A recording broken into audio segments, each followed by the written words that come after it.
Your brand new iPhone deserves the best protection, and the iLune 3-pack screen protector plus 3-pack camera lens protector has you covered. Don't take risks with your iPhone. Click the link in the video description to shop now on Amazon. Angela Rayner's so-called workers' rights bill will have lefty lawyers rubbing their hands. Opinion. Whatever happened to the 16-year-old Angela Rayner, the one who trained to be a care worker before climbing up the political ladder? It seems as if that Angela has disappeared.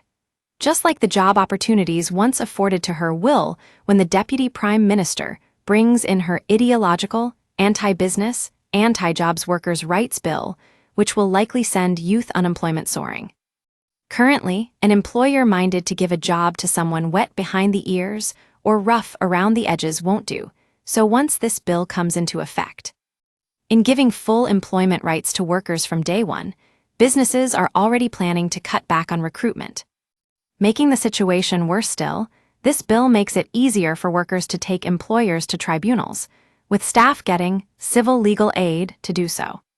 So if an employee can't afford lawyers, the government's new Fair Work agency will help them, which will cause havoc in the workplace and bring forward costly, unaffordable legal battles. Don't miss, labor civil war erupts as Angela Rayner to be cornered over damaging plan. And if that isn't enough to stop you ever wanting to employ anyone ever again, or even shut up shop immediately, there will also be new powers for the government to sue employers directly over workplace issues, even if the employee has not made a claim. And of course, this legislation also strengthens labor's trades union masters and makes it easier to go on strike. Even the labor governments of the 1970s would have balked at introducing this extremist nonsense. This new legislation, even by the government's own assessment, will cost employers across all sectors a staggering total of £5 billion a year.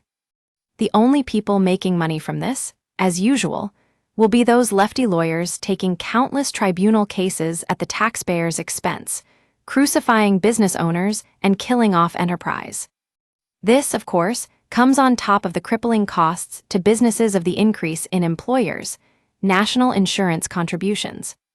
In a last-ditch attempt to stop this economic act of self-harm, the British Chambers of Commerce, Federation of Small Businesses, Institute of Directors, and Make UK will this week go to the House of Lords in the hope they will lay amendments to deal with the worst excesses of the bill.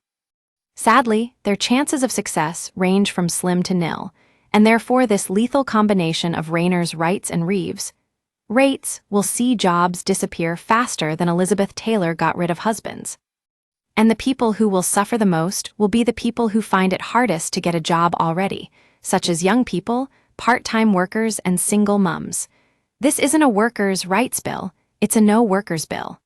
Angela is literally raining on the parade of the working classes she claims to champion. Read more. Angela Rayner's workers' rights plan slammed as taxpayers may face huge bill. Rachel Reeves has managed to terrify herself with consequences of own actions. Taxpayer-funded workers spent time worth nearly £100 on trade union activities. Over my lifetime, I've learnt to deal with all kinds of male comments directed towards me. Growing up, my school holidays were spent with my dad on construction sites, which taught me a lot about male banter. Some of the guys were laugh-out-loud funny.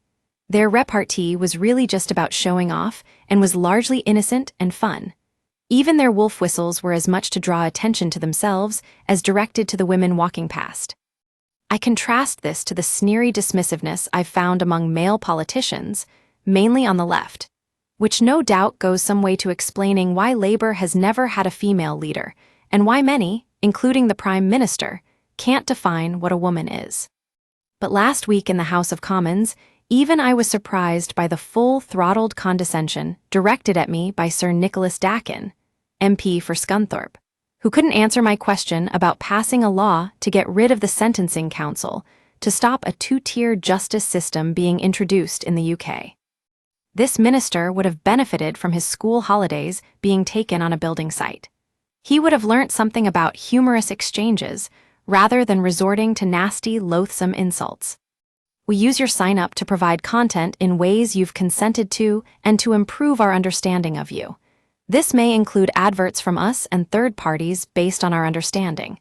You can unsubscribe at any time. Read our privacy policy. Foreign criminals are running rings around our immigration and tribunal systems. The latest outrage concerns a Nigerian con man who targeted vulnerable British women and duped them out of nearly $200K. He has avoided deportation after judges ruled healthcare was inadequate in his home country for his wife and children. Give me a break. Just put him on the first flight back to Nigeria. Talk about being under the thumb. Alec Baldwin's wife Hilaria, mother of his 7 children, yoga instructor and reality star, completely lost her zen on the red carpet last week screaming at her husband, "When I'm talking, you're not talking." Alec, left with Hilaria, shut up, but the episode has certainly got tongues wagging. Is their marriage over? Or is she just the kind of sergeant major wife that is needed to keep so many children under the age of 12 and a Hollywood star in check? Tomorrow we'll see the latest in a long list of humiliations for the catastrophe chancellor, Rachel Reeves.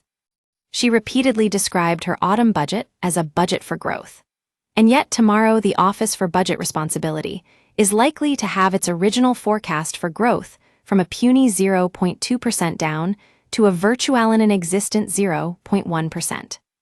It seems that Reeves was the only person in the country not to realize that hiking up taxes on employers would destroy jobs and growth.